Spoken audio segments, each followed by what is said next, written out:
In today's episode, we're talking about demos, specifically how and when to record a demo. And if you hear any weirdness in the background, it's because my 6-month-old is on my lap, because when you're a working mom, sometimes you make do. And when you don't have someone to watch your 6-month-old, you bring her in the booth with you. So Ruby's here with me today, making her the vocal booth debut. So let's start with the basics here. What is a demo? A demo is a highlight reel, basically, of your best work that you can use to either put on your website or send off to potential agents to try and get representation, or to send to clients to try and get jobs. You can also post them on pay-to-play sites. It's just an example of what you're capable of. So what you want to remember about demos is that it's a highlight reel of your best work, but you also want to display a range there. So if you are going to include, let's say, 7 spots on your demo, you don't want them all to sound the same. It's really an art and a science to put your demo together, because the art part is your ability, really showing your range and showing what you can do. But the science part is there are techniques to really putting it together in a way that flows well and in a way that makes sense. So starting off with your strongest read, and then your second read being something that's totally different, so that you're highlighting your range from the very start. Say hello, Ruby. So your first read starts off strong. Your second one comes in and is different from your first. And ideally, you're working with someone as you create your demo. Now, something else to point out, don't make a demo first thing. If you are brand new to Voiceover and you're wanting to jump right in, that's great. Go back and listen to some of the podcast episodes or blogs on getting started. But your demo is something that comes a little bit later. The reason for that is a good professional demo is going to cost you.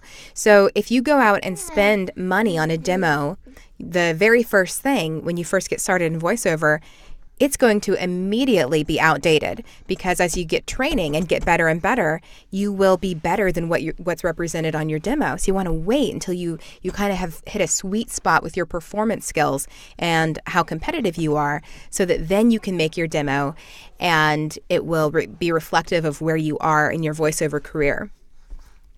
Now, a caveat to that: if you're brand new, if you've got a website up, if you have a pay-to-play, if you're on some pay-to-play sites, go ahead and make just a little homemade sample reel of what you can do, only for the purpose of putting up on your website and the pay-to-play site, and then replace it as you get better. Now, this is something that you're putting together on your own. It's not meant to be, a professional thing that you're sending out to agents and that kind of thing. It's literally just so that people can hear what you sound like. The difference between this demo and the one that you're going to get from a professional demo producer is that the one from your demo producer is going to be professional quality, and something that, again, you have waited to produce until your skills are competitive.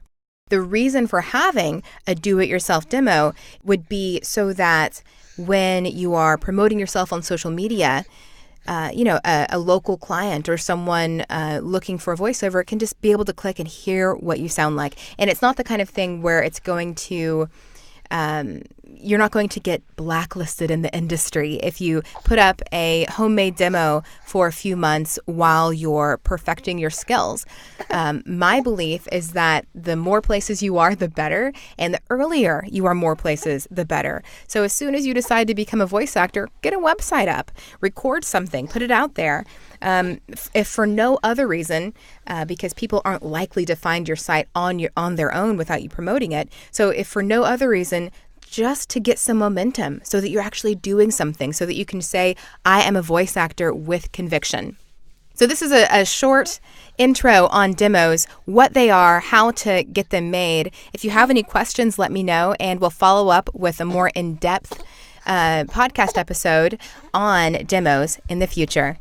Say bye-bye, Ruby.